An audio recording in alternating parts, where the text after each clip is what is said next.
Good morning. My name is Martha Heise, and I am an elementary music specialist at Oil City School District for the elementary schools K through 4. I am also the department chair and do teach instrumental lessons in the middle school. I wanted to talk with you today about some of the classes you may run into, whether it be student teaching or eventually when you get a position. These are special classes that I'm talking about, classes that maybe you haven't heard about before. And when I graduated from college, in college I took, you know, specially designed instruction or um, uh, instruction for special needs, but I was not prepared for some of these classes that we are running into nowadays.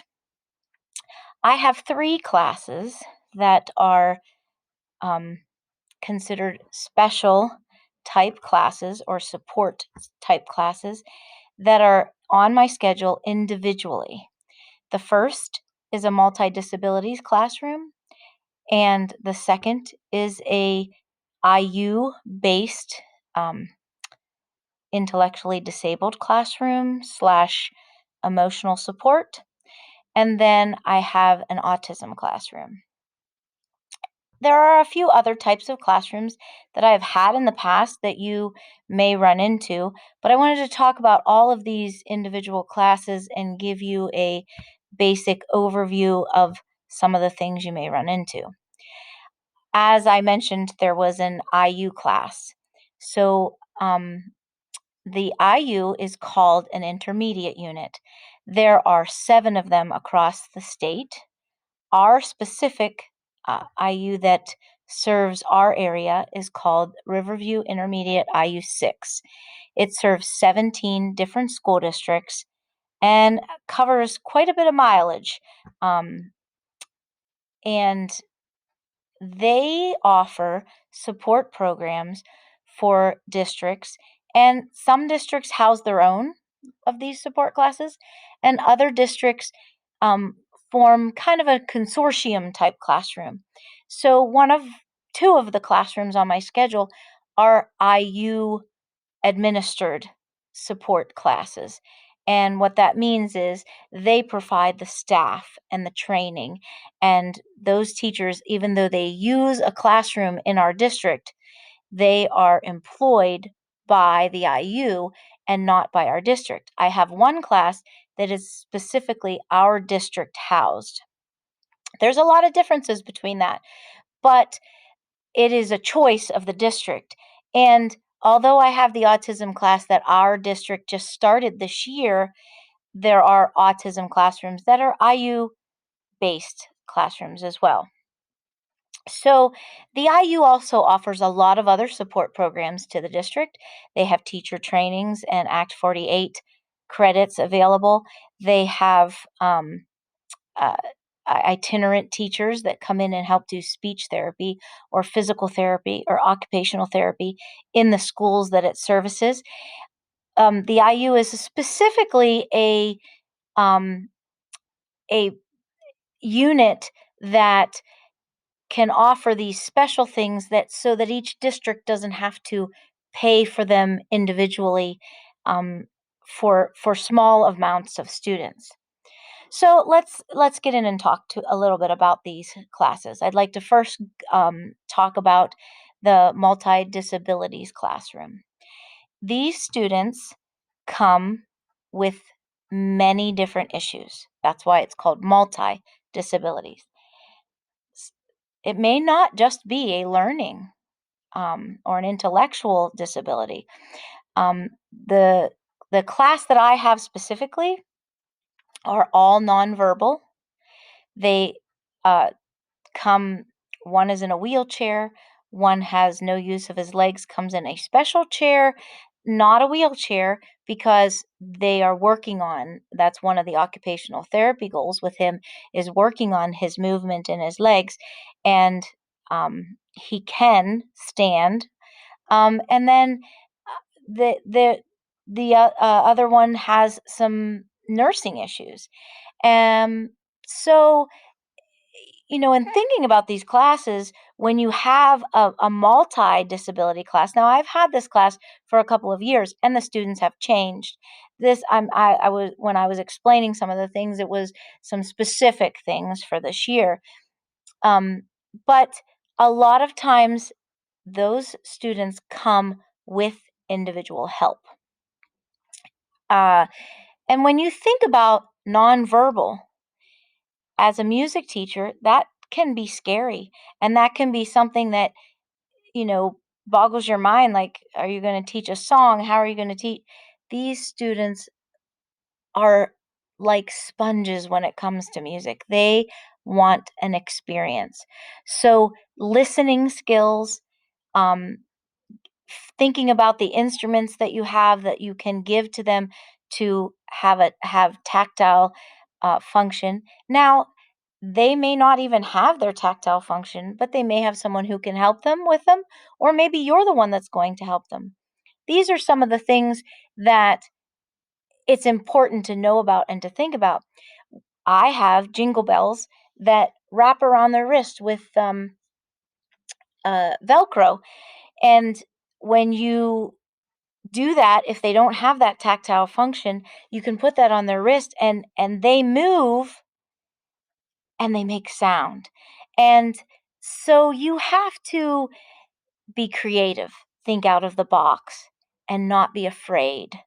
Um, Even if you are a bit afraid, the blessings that you receive when you leave those classrooms are amazing. And it's okay to be a little bit afraid, and it's okay to ask for help. Going down to the next level on my list, the intellectually disabled, a lot of times those students are your students with Down syndrome and some issues like that. A- And they still want to be participate. They still want to be a part of the class, and reaching them is they're verbal sometimes. Sometimes they're not verbal, or sometimes they make sound, and you can work with some vocal expression. Again, thinking outside the box and thinking about some of the things that you can touch on that give them an experience. Let them experience music. Now, an autism classroom, sometimes called CLM, Community Learning Module, um, that classroom can be a very challenging classroom because maybe you have learned there is a whole spectrum when it comes to autism. So they could be high functioning with autism, they could be low functioning with autism, and the whole gamut in between. They could also have they might be multi disabled with autism. So those things all come into play. A lot of students that are placed in this type of classroom, especially at a young age, because I teach elementary, are not on nonverbal, or will repeat things that you say but not in a tune. Some things that I've found with this classroom is consistency and um, keeping things the same, repetitiveness. And lastly, a class that is specific that you may run into is emotional skills. And emotional skills is really a classroom where anger happens easily, uh, frustration, and those emotions that they don't they can't control all the time. And again, those are the types of classrooms that you have to be prepared that you might get hit, you might get punched. Not and I'm saying this in in a way that might your eyes may be bugging out and you might be a little scared. It's okay. Um, there are things that they have in place to protect you from that, but but it could actually happen. And So you have to be on your guard and you have to kind of pay attention. You have to think about putting bells on that are Velcro, they can pull off and throw. Um, you know, watch for those types of things. I have a student, he wants to take an instrument. After about 10 seconds, he wants to throw the instrument. So you have to be aware of that and have to pay attention and don't turn your back. But again, there are so many rewarding things that can come out of that.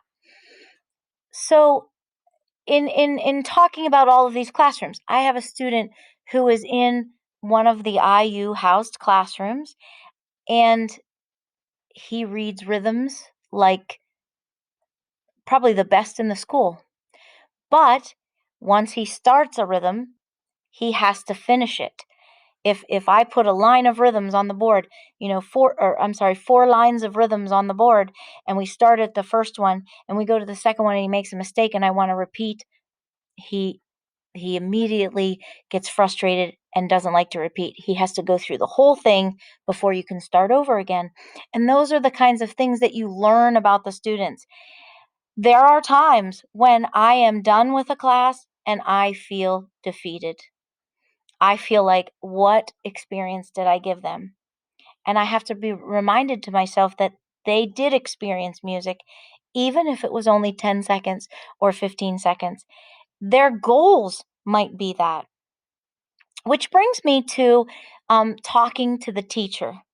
The classroom teacher, so many times when they come to music or art or gym or physical education or health, those special classes that have a different teacher than their classroom teacher, that is a chance for their classroom teacher to get some things done, get prepared, have a little break, and get prepared for the next thing they're going to do in their classroom. And all of these classrooms from K to 12, autism classrooms, multi-disability classrooms, intellectually disabled, emotional skills, IU housed, district housed classrooms, that teacher is with them all day. Most of those, if you have those classes, most of those classes are, they are in that classroom all day and only go out for certain special things, which music is one of the special things they get to go out. So you have to also remember that you don't want to take the teacher's time at the beginning or the end of the class.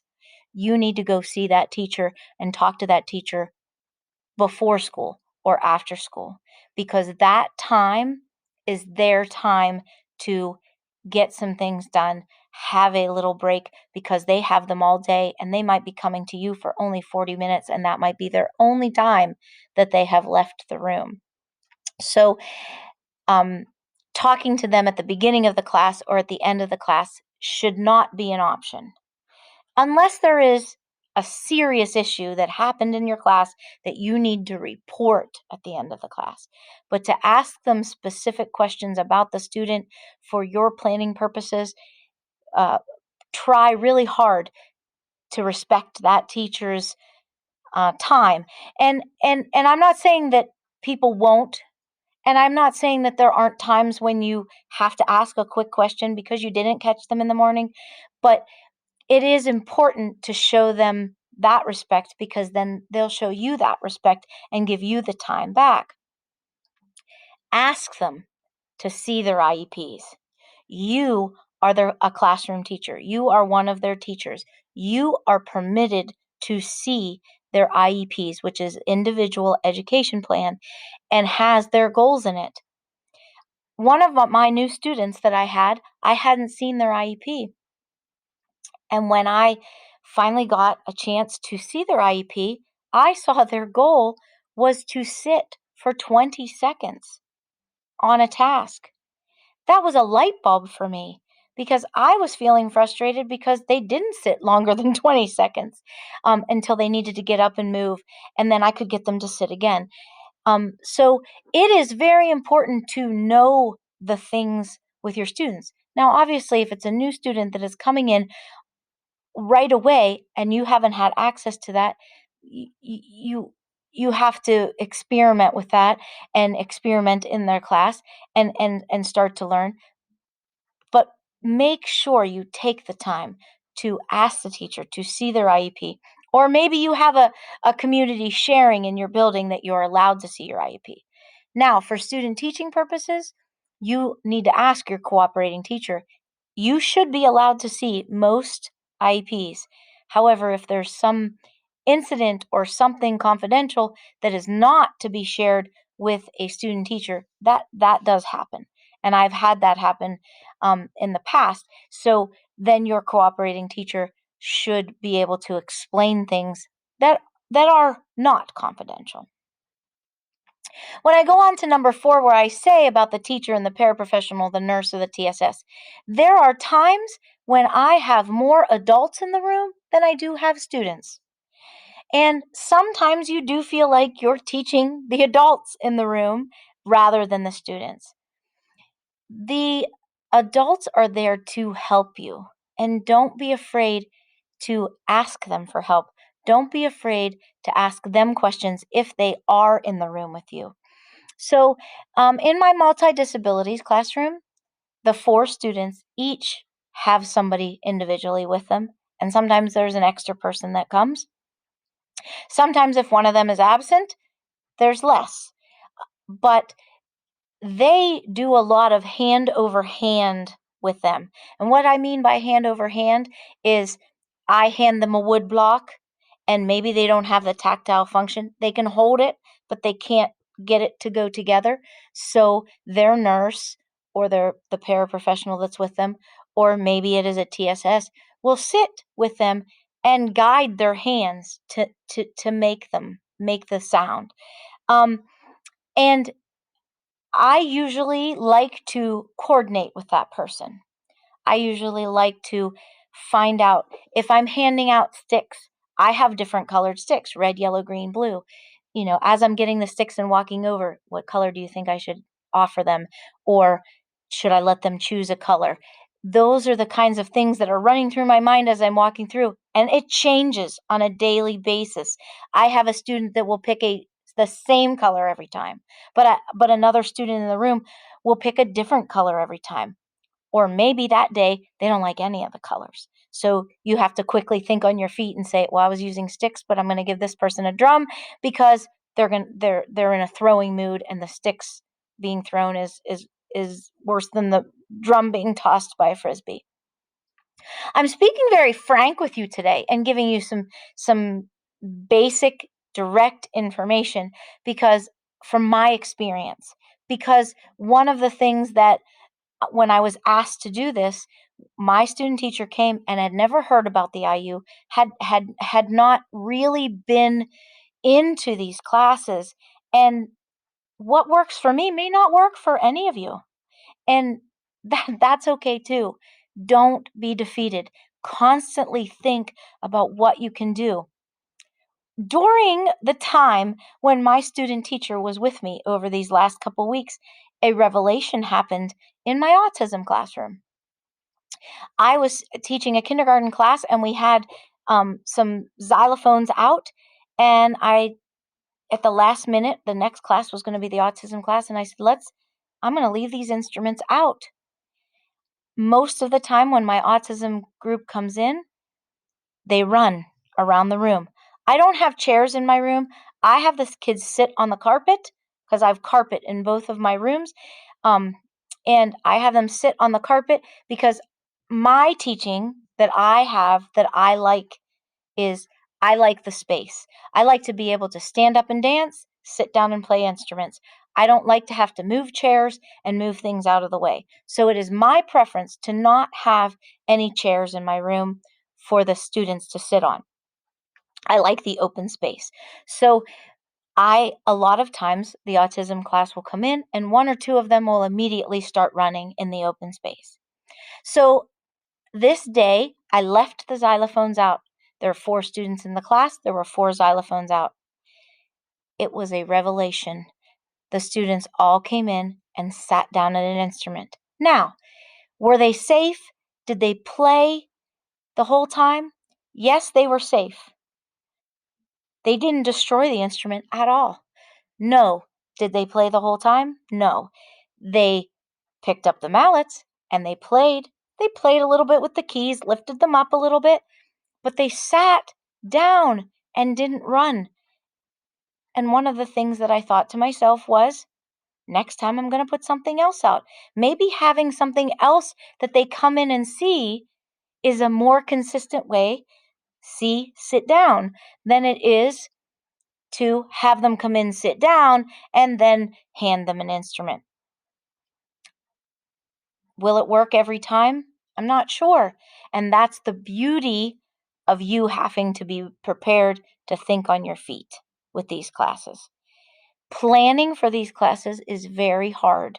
You can plan an activity that you think is appropriate and you get it and you throw it out the window because it isn't working because of their mood or their demeanor that day or some type of something that happened was not consistent. Which then brings me to my number 6 about consistency. I've been talking about don't be afraid, don't be defeated, experiment, consistency. If you have something in your room that you want to always be consistent, then don't veer from that.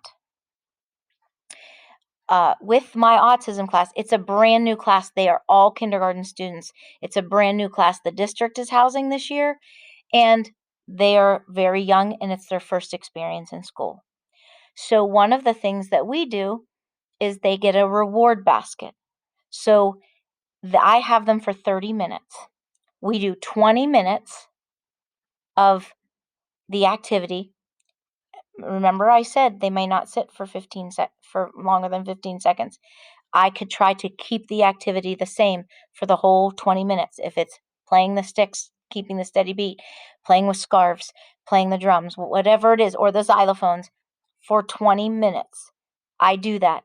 And if this one is up roaming around and I'm working with this one or this one, and they're roaming around, the consistency is I'm working with one and they're roaming around in a circle. There is a little area that they know.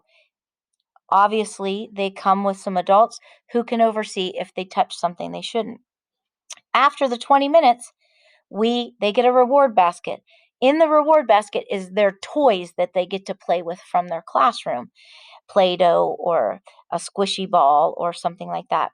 And then we put a timer on and that they get to play with that item for 5 minutes. The basket is full of them, so they get to pick something. As soon as the timer goes off, they know they have to clean up whatever it is, put it in the basket, get hand sanitizer, line up for the end of the class.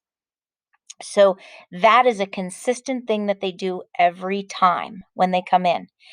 And if their time is different on a day, there's a day that they have to come at a different time, we will still run the same exact thing.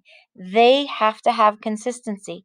And mostly all the special classes, the more consistent you can be with a schedule in your classroom, the better. The last thing I want to talk about is rewards. It is very important for you to find out from the teacher what kind of rewards for good behavior are allowed. There are students that come into my classroom that have a square container that is full of snacks, little pieces of pretzels or Skittles or something, and they're with an adult, and that adult gives them that reward. You have to hold yourself back from saying, no, they don't get that, they didn't do, because that adult that has been with them all day, maybe the reward for that day is for just coming in and sitting down or answering a question, even if it's in a nonverbal way, even if you don't understand it. They're in charge of those rewards. Rewards in your classroom, you needed to discuss with the teacher and approve with the teacher. If you are somebody who likes to give out a treat or something like that, you have to make sure that it follows all the guidelines that are allowed, everything that is allowed, because you cannot hand one of these students a reward that is going to be detrimental to them for the rest of the day. And so candy and stuff like that, even though maybe they come and they get Skittles for their rewards all day, and you think, oh, I can give them a lollipop because they were so good, you can give the adult that is with them that reward. But be very careful about how you do rewards and follow what they're doing for their rewards in their classroom. As I said before, there are times when these classrooms come in and you have to throw everything you know out the window basically, and feel like you're starting over. But there are other times when something happens and you see a light bulb go on them, and this happens with every student, it does. But when these students get something, when you've repeatedly and repeatedly done something, and then they get excited and they do something, for example, my student that reads rhythms, it is so exciting, and you have to show that excitement on your face to them, and it's okay to hug them, it's okay to high five them, it's okay to be able to relate to them. Just don't be afraid. Don't be afraid to take on this, and don't complain about it to um, other people in your building, because um, you can speak about it, but but let yourself enjoy it. I didn't really touch on itinerant back in number 2.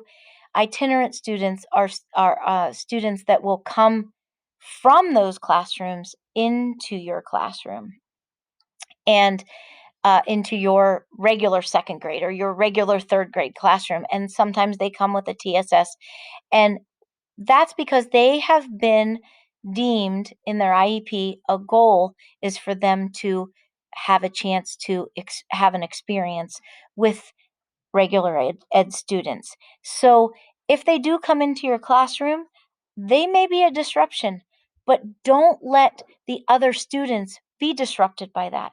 Play along with it, help them. A lot of times the adult will help them, and it is their goal to have that experience with the regular students. I didn't put this on my outline, but this is something that you should be aware of, to that address is you are sometimes these classrooms only regular ed teacher. So you may be asked to be the regular ed teacher for their IEP when they're having their IEP meeting and writing a goal um, for them for regular classroom, and participating in that. Now, I have never been able to participate in the actual IEP meeting, but I have been asked to write a paragraph about how they are doing in the class, and a goal. And those are very simple things to write.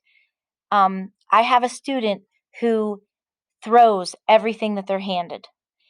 You hand them an instrument, they immediately throw it. You hand them an instrument, you immediately throw it. You get a different instrument, they immediately throw it. So in my IEP goal, I have written that they pay attention. If I put a video up on the screen of a song or I play a song, they will sit and they pay attention. They may not keep the beat. They may not they're nonverbal, so they're not singing. They are not disrupting in that. So I specifically wrote, this person is attentive when playing music. When handed an instrument, they are very quickly to put it down. The goal for this student, for me in their IEP, would be that when handed an instrument, they would attend to the task for longer than 15 seconds. So you think of small measurable goals that then they can have in their IEP, but you try to write something positive first. This student is able to sit and listen to music or watch a music video on the screen and attend to the task. However, the goal would be that when handed an instrument, they would be able to participate in the task and be on task for longer than 15 seconds. So, I gave you a lot of information. I talked about my experiences, and the reason that giving my experiences with these students is important is to explain the gamut of things that can happen in all different levels. And I hope that as you go out into the student teaching or into the workforce, that you do get a chance at some point to experience one of these classes because it will elevate your game. Thank you so much. Have a great day.